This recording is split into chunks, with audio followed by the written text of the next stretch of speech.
Le bruit des roulettes de sa valise claquant dans le couloir m'a frappé plus fort que je ne l'aurais cru. Chaque choc ressemblait à un compte à rebours que je n'avais pas accepté.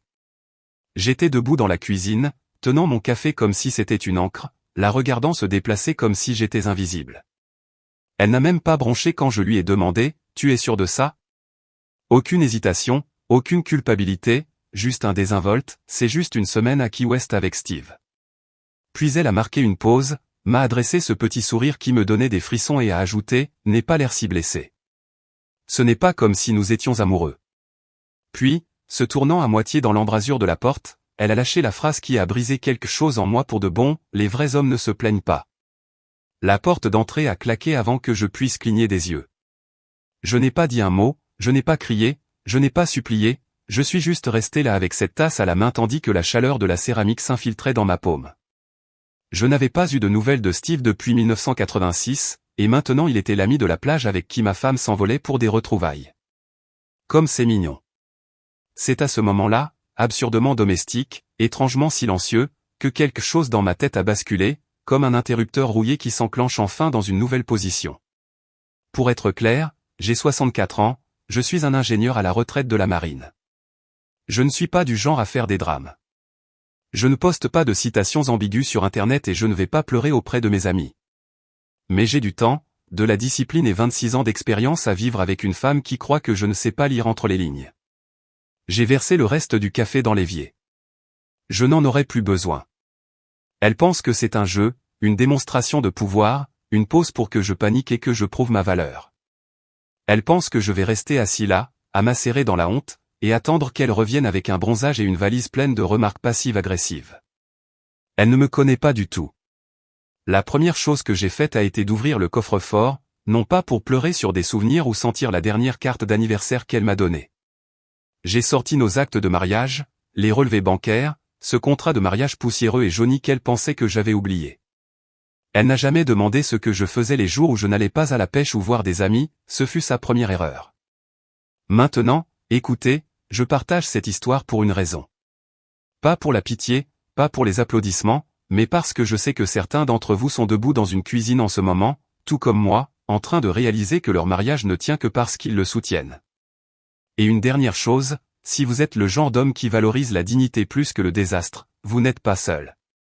D'ailleurs, 98% des gens qui regardent ces histoires ne s'abonnent jamais. Si vous en faites partie, cela ne vous prendra que 2 secondes pour appuyer sur ce bouton, et cela signifie bien plus que vous ne le pensez. Cela permet à cette équipe de continuer. Revenons à l'histoire. J'ai passé l'heure suivante à parcourir la maison. Non pas comme un mari, mais comme un auditeur. J'ai noté ce qui était à moi, ce qui était à nous, et ce qui avait toujours été à elle, peu importe le nombre d'anniversaires où elle avait apposé mon nom. Là au-dessus de la cheminée. À elle. Ce ridicule fauteuil à bascule sculpté à la main dans la véranda sur lequel je n'ai jamais été autorisé à m'asseoir. À elle.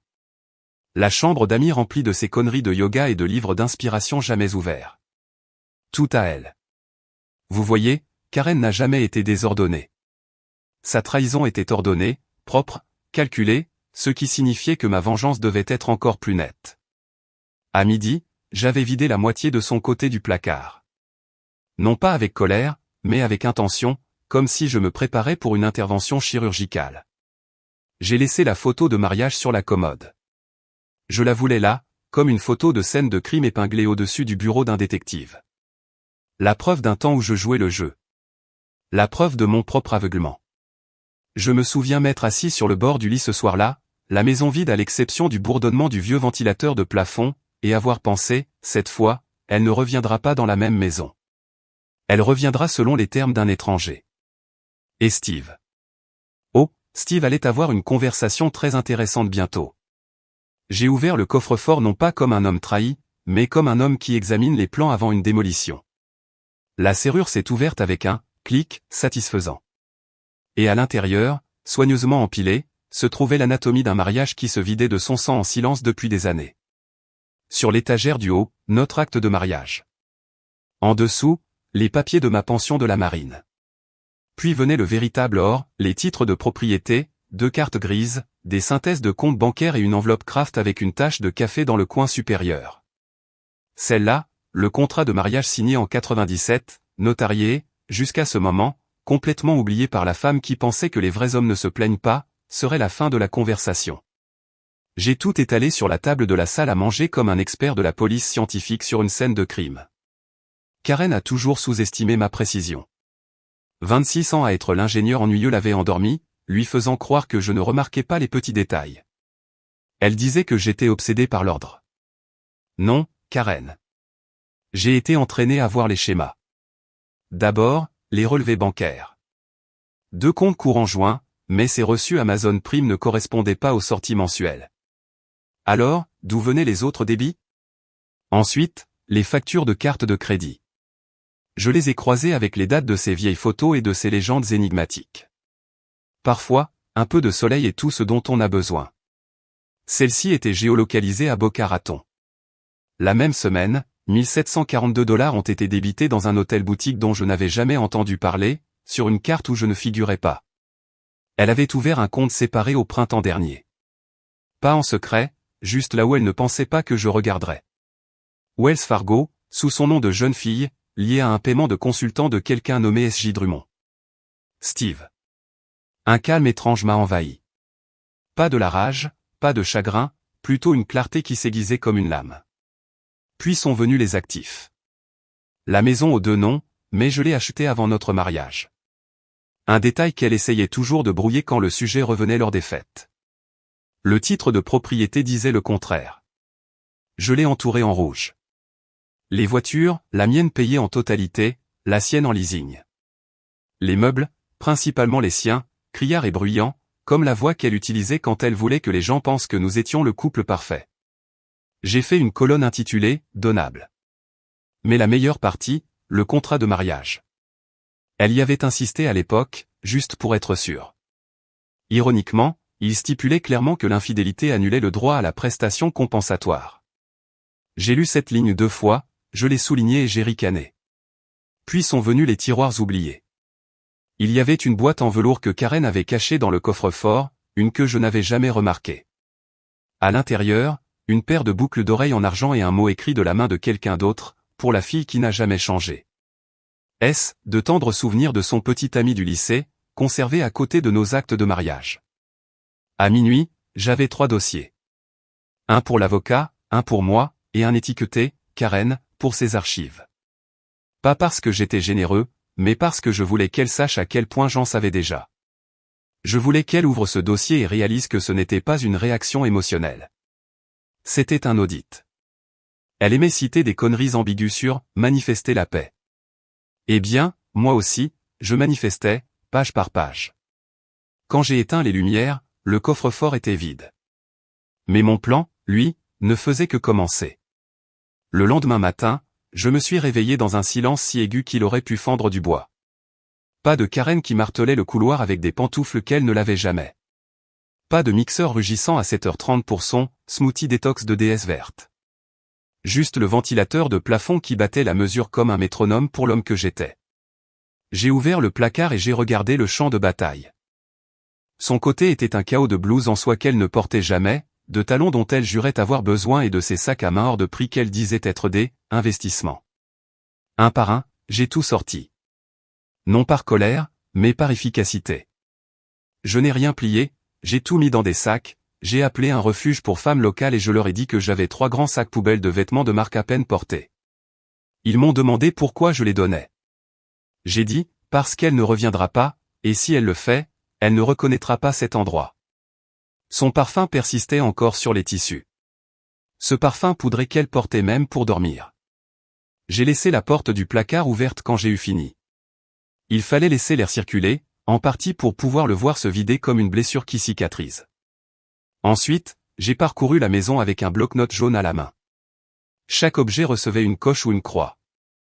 Sa chaise longue en cuir préférée, celle qu'elle m'avait fait déplacer 3 fois parce qu'elle ne vibrait pas avec la pièce. Dehors. Donné à Habitat for Humanity. Le petit figuier lyre qu'elle arrosait comme si c'était son premier-né. Je l'ai sorti du pot en céramique et je l'ai jeté sur le tas de compost. J'ai replanté un cactus dans le pot. Je n'ai même pas pris la peine d'enlever la terre. La lampe de sel de l'Himalaya, celle qui, jurait elle, l'aidait à se centrer. Je l'ai jeté à la poubelle comme du lait périmé. Il ne s'agissait pas seulement de libérer de l'espace. Il s'agissait de le reconquérir. Chaque recoin que je balayais, chaque bougie que j'emballais, chaque citation encadrée achetée dans ces magasins de décoration Instagram sans âme, tout devenait une brique dans les nouvelles fondations. Cet après-midi-là, j'ai annulé la dernière carte de crédit commune. La femme au téléphone a hésité, « Êtes-vous sûr, monsieur Delaney ? Il semble que ce compte est un historique d'utilisation solide. » Exactement. Clic. À 17h14, elle a posté une autre photo de Key West. Cheveux au vent, lunettes de soleil surdimensionnées, un verre de vin tenu juste comme il faut. Légende, certaines choses ne sont pas faites pour être en cage. Oh, j'étais d'accord. Certaines choses ne sont pas non plus faites pour revenir. J'ai vu le camion de déménagement reculer dans notre allée 1 heure plus tard. Le chauffeur était un jeune homme nommé Ben qui a dit « Mec, c'est du beau matos. Quelqu'un emménage ou déménage ?» « Déménage, ai-je dit. Et elle ne le sait pas encore. Il a ri. Pas moi. Lui et son équipe ont emporté ses meubles comme s'il s'agissait de courriers indésirables. La tête de lit capitonnée, disparue. La coiffeuse avec miroir dont elle ne pouvait pas se passer, sortie par la porte. Je lui ai donné un double pourboire. Je lui ai dit de s'assurer que tout finisse au centre de don avant la tombée de la nuit. Je n'ai pas pris la peine de photographier les pièces vides. Je n'avais pas besoin du souvenir. La maison semblait déjà différente. Les échos rebondissaient différemment. Ce soir-là, j'ai allumé un cigare sur le porche arrière, quelque chose qu'elle ne me laissait jamais faire. J'ai regardé le ciel virer à l'orange et j'ai écouté le vent murmurer à travers les moustiquaires. Il restait du travail à faire, mais le message devenait clair.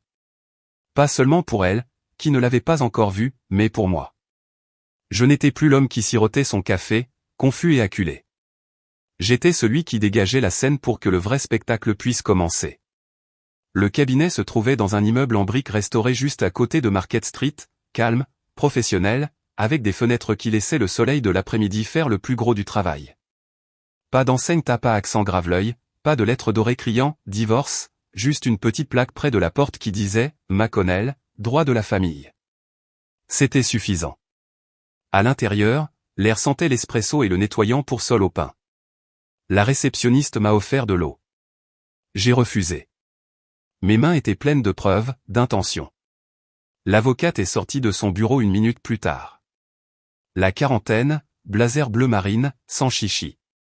Elle avait l'air du genre de femme qui envoie des emails qui ruinent des week-ends. Monsieur Delaney, je suis Michael. Elle a tendu la main. Rachel. Commençons. Je l'aimais déjà. Dans son bureau, j'ai ouvert le dossier noir que j'avais préparé. Pas de musique dramatique, pas de monologue, juste une série de papiers bien nets.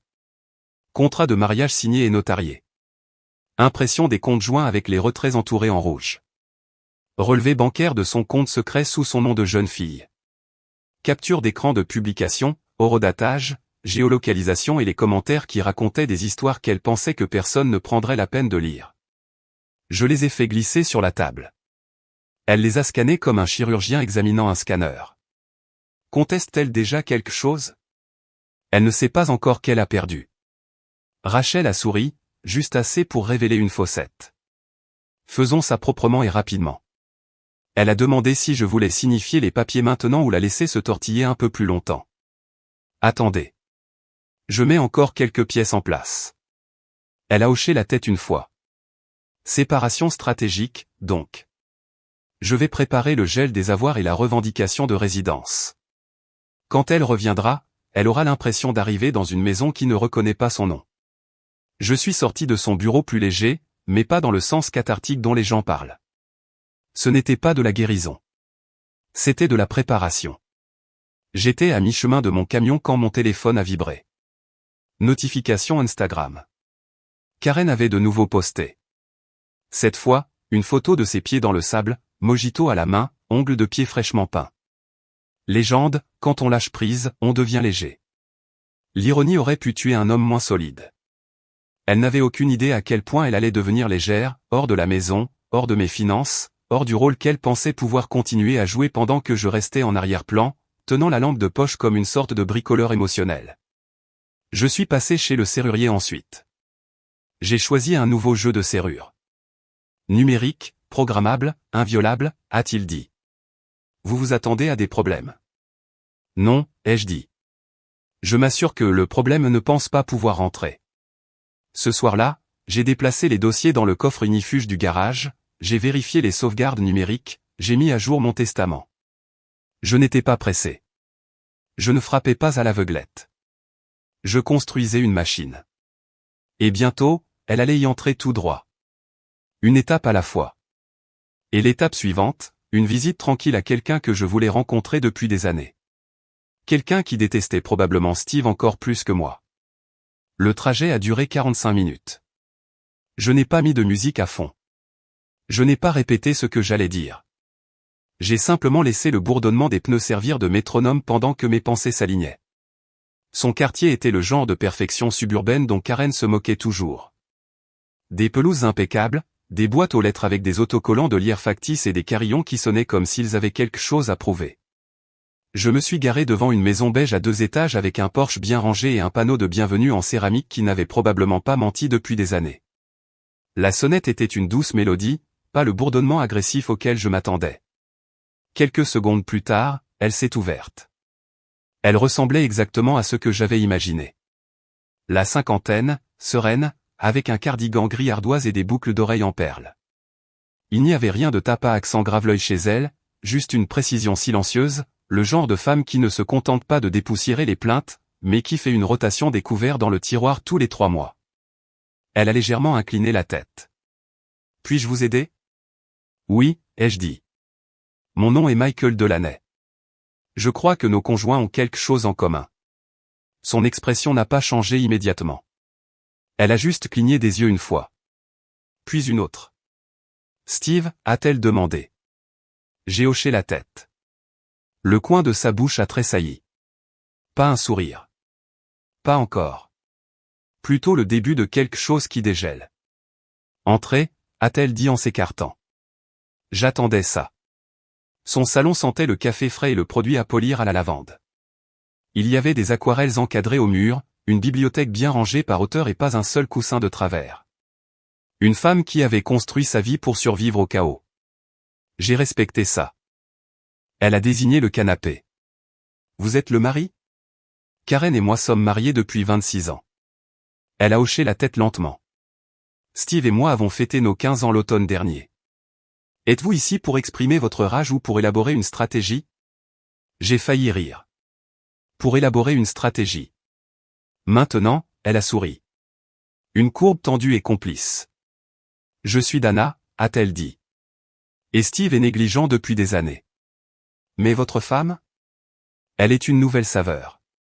Elle a servi du café sans demander, me l'a tendu, puis s'est approchée de la cheminée et a pris une petite boîte en bois. Elle l'a ouverte.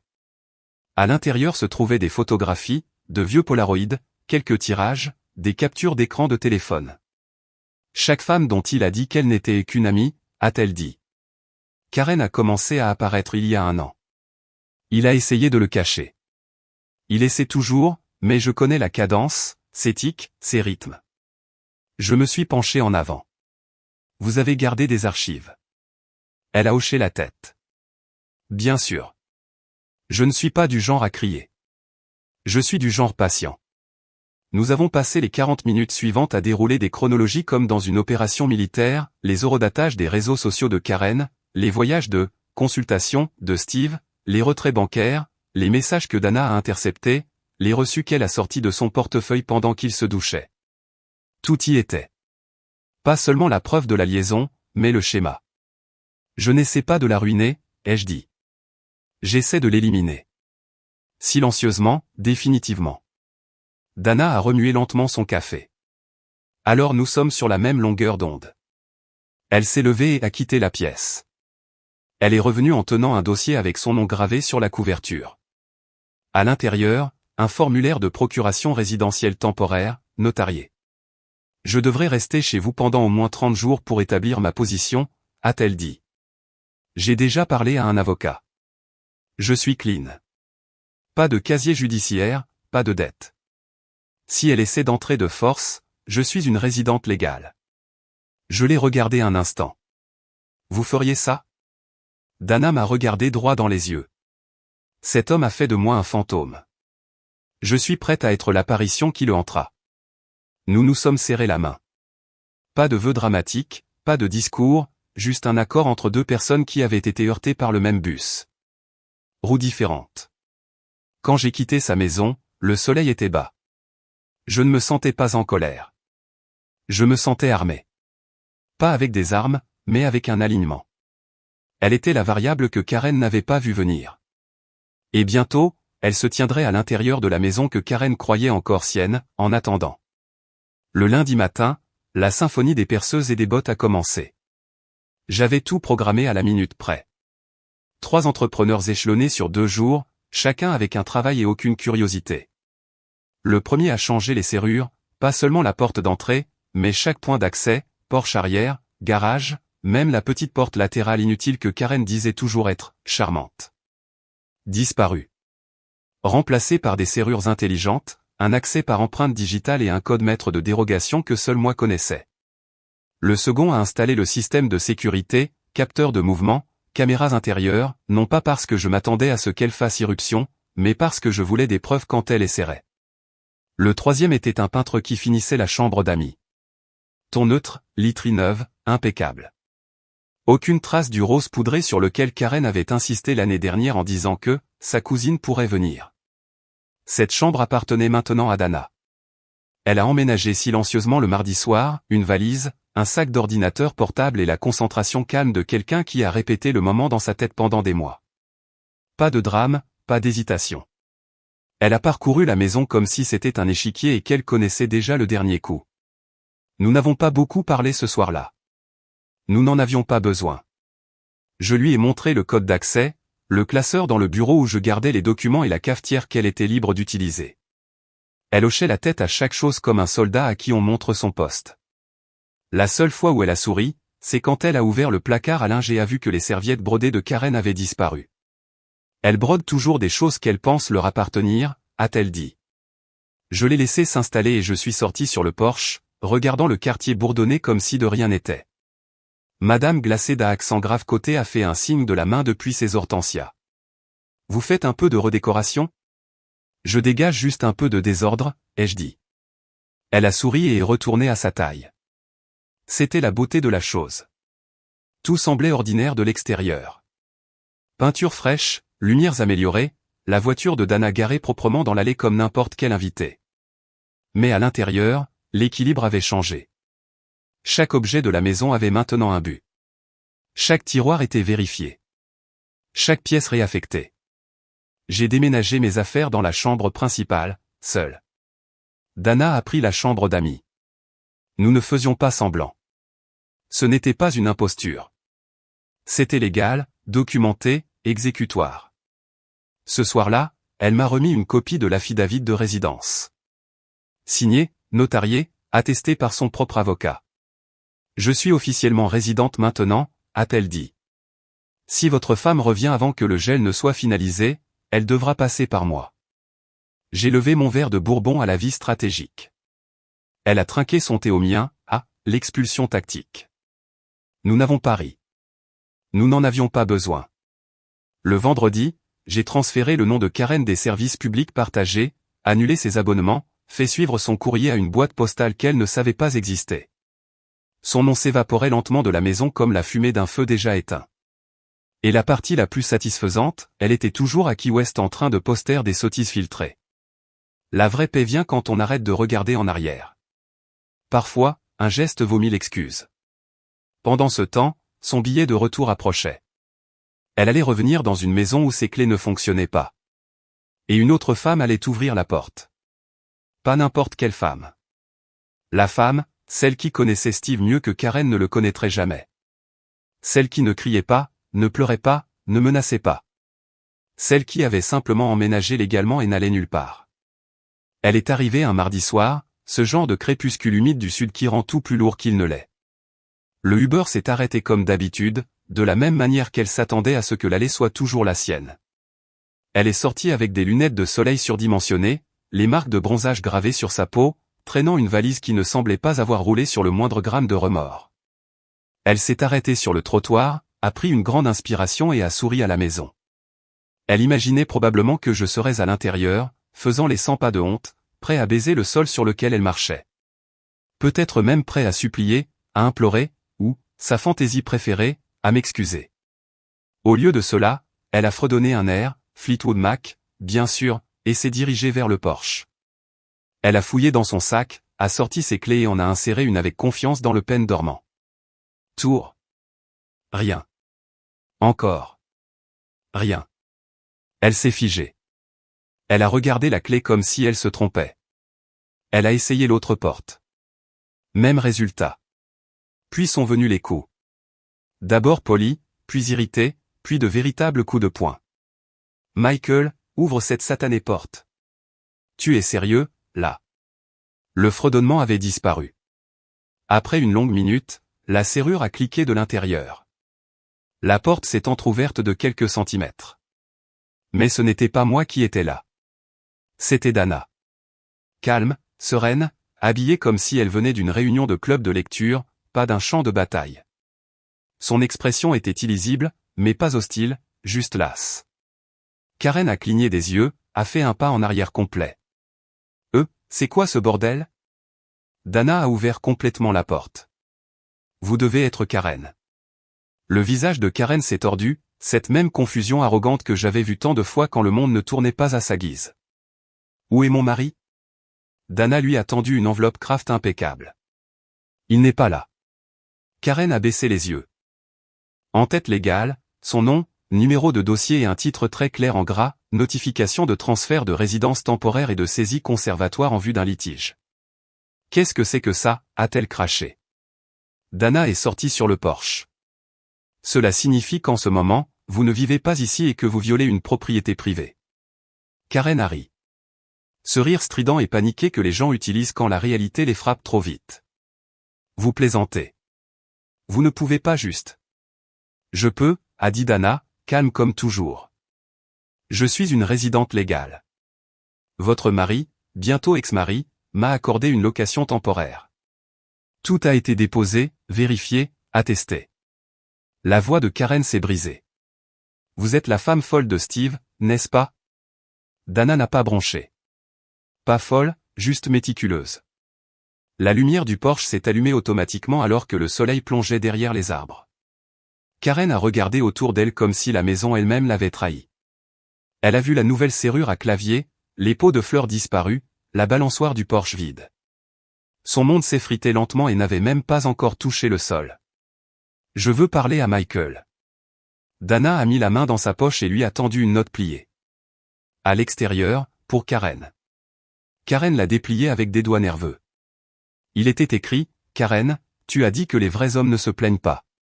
Bonne nouvelle, je ne l'ai pas fait. J'ai agi.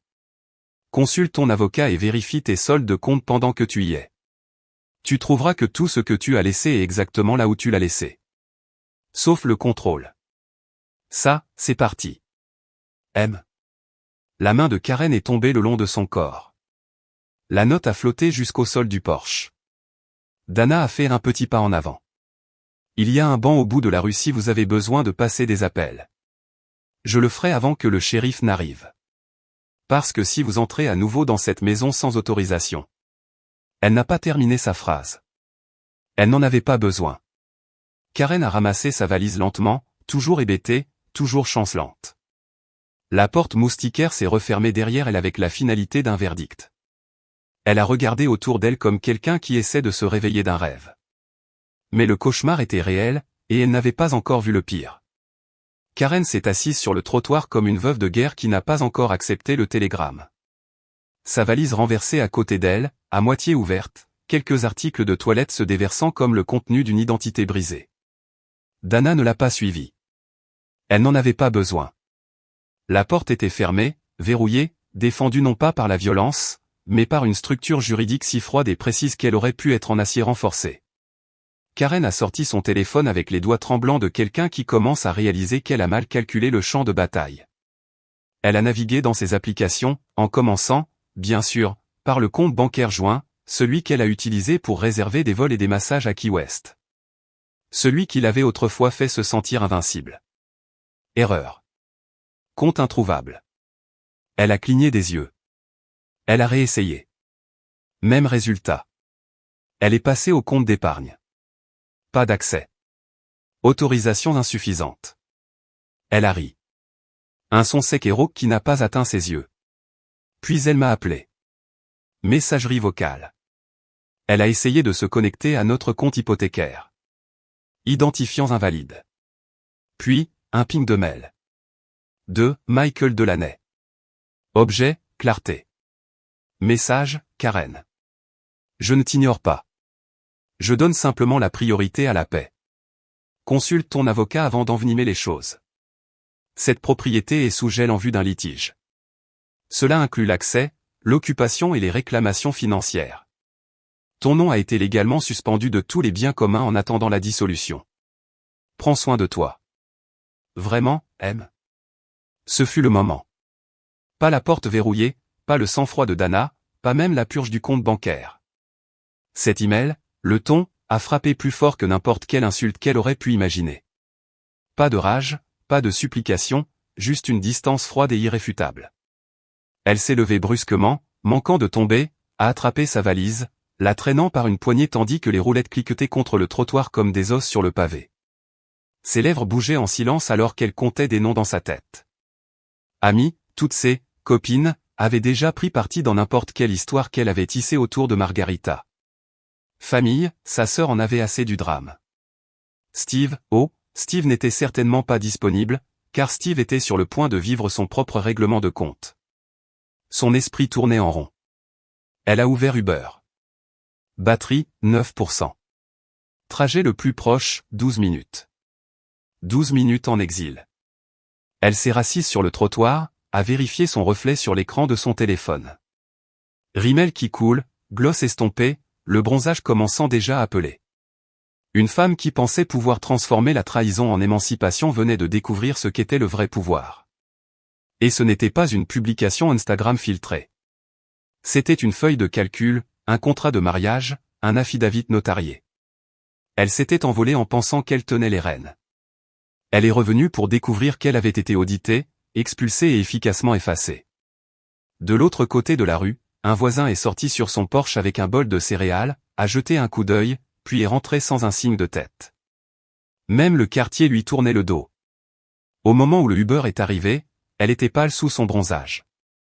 Sa voix s'est brisée en donnant au chauffeur sa destination, la maison de son amie Becky. Si tant est que Becky réponde encore. Alors que la voiture s'éloignait, la maison a disparu dans le rétroviseur. Et pour la première fois depuis longtemps, Karen n'était pas le centre de l'histoire. Elle n'était qu'un nom de plus sur un formulaire qu'elle n'avait jamais pensé que quelqu'un lirait. J'ai choisi le café délibérément, pas un endroit caché, mais un coin de rue animé où les retraités s'attardent sur des mots croisés et où le personnel, bien pourvu en pourboire, connaît tout le monde par son nom. C'était un terrain neutre, un territoire civil, un endroit où les explosions ont l'air pire pour celui qui crie. Elle est entrée rapidement, comme si elle avait un scénario en tête, les cheveux relevés comme pour la guerre, des lunettes de soleil surdimensionnées bien qu'il fasse nuageux. Quand elle m'a vu, elle les a enlevées d'un geste théâtral et s'est dirigée vers ma table. « Tu es en train de tout gâcher » a-t-elle craché avant même de s'asseoir. Je n'ai pas bronché. J'ai pris une autre gorgée de mon espresso. Sans sucre, sans lait, tout comme la conversation que nous allions avoir. Je ne gâche rien, ai-je dit calmement. Je ne fais que terminer ce que tu as commencé. Elle s'est jetée sur le siège en face de moi et s'est penchée. Sa voix était un murmure aigu qui a tout de même fait tourner quelques têtes. C'est humiliant, Michael. Dana, sérieusement, tu l'as laissé emménager. Soyons précis, ai-je dit. Je n'ai laissé personne faire quoi que ce soit. J'ai assigné des droits de résidence temporaire. C'est légal. Tu le saurais si tu avais appelé ton avocat. Sa bouche s'est ouverte, mais aucun son n'en est sorti. Ses doigts tremblaient légèrement contre la tasse de café, qu'elle n'avait même pas encore commandée. Tu as changé les serrures. Tu as coupé les cartes. Tu m'as laissé dehors. Et pourtant, tu n'as eu aucun problème à me laisser dehors émotionnellement pendant des années. Je me suis légèrement penché. La différence, c'est que j'ai utilisé des papiers. Elle s'est reculée comme si je l'avais giflée. Les gens parlent, Michael, a-t-elle sifflé. Tu as fait un spectacle de tout ça. J'ai regardé autour de moi. Quelques yeux sur nous. Pas beaucoup. Un barista faisant semblant de ne pas écouter. Non, Karen. Tu as fait un spectacle de notre mariage. Tout ce que j'ai fait, c'est introduire la réalité dans la chronologie. Elle s'est levée brusquement, les pieds de la chaise crissant. Tu crois que c'est de la force? Jeter ta vie par-dessus bord par dépit? J'ai pris une dernière gorgée d'espresso. Je l'ai laissé reposer sur ma langue. Amer. Parfait. Les vrais hommes ne se plaignent pas, ai-je dit lentement, délibérément. C'est ce que tu m'as dit. Tu te souviens. Elle s'est figée. Les mots ont frappé plus fort que je ne m'y attendais.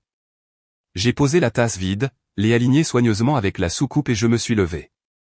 Tu es allé chercher la liberté. Tu l'as eue. Mais tu ne peux pas rentrer au filet de sécurité que tu as toi-même incendié. Michael, ne. Je l'ai arrêté au milieu de sa phrase. Ce n'est pas une conversation. C'est une clôture. Tu confonds la fin avec le milieu. Elle est restée là, tremblante, moitié de rage, moitié de quelque chose qu'elle n'admettrait jamais, la peur. Pas la peur de moi. La peur des conséquences. J'ai fait un signe de tête à la serveuse, j'ai laissé un billet de 20 sur la table. Gardez la monnaie. Et puis je suis sorti. Je l'ai laissé là, dans un café plein d'inconnus, s'accrochant au reste d'un scénario qui ne fonctionnait plus. Le rideau était déjà tombé, mais elle n'avait pas réalisé que le théâtre avait été vendu. C'est arrivé une semaine après le café, silencieusement, proprement, sans fanfare, comme les vrais fins. Karen avait fait du saut de canapé, d'abord chez Becky, puis dans une chambre d'hôtel qu'elle jurait être temporaire, dans un statut Facebook qui a reçu plus de « j'aime » que d'empathie.